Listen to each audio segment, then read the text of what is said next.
Hello दोस्तों, मैं हूं विजय लक्ष्मी। सब यूट्यूब फैमिली को जय श्री राम, राधे राधे, हर हर महादेव।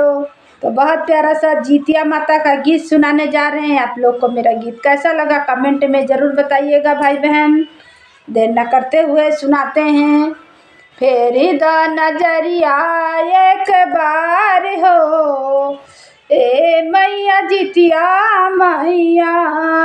फेरी द नजरिया एक बार हो, ए हो जीतिया मैया।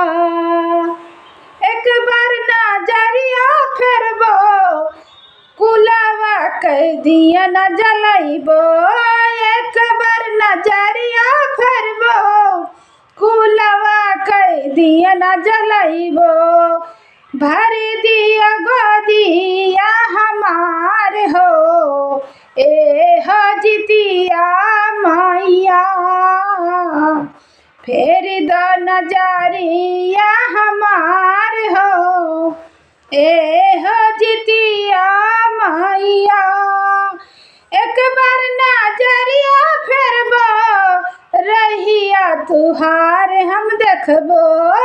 एक बार नजरिया फेरबो, रहिया तुहार हम देखबो।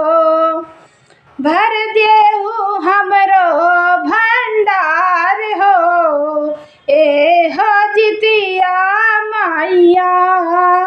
देखत बाटी रहिया तुहार हो, ए हो जीतिया मैया।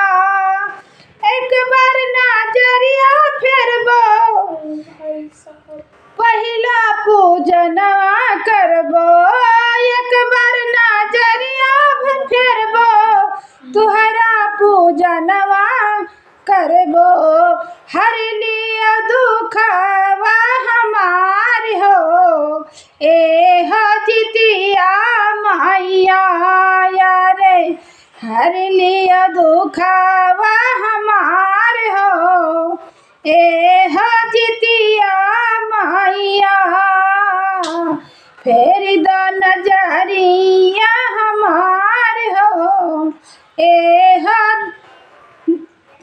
हो जीतिया मैया। एक बार दुआरिया आइबो, दुखवा के संकट हरबो।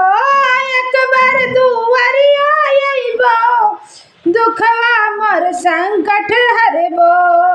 देखत बाटे रहिया तुहार हो, ए हो जीतिया मैया।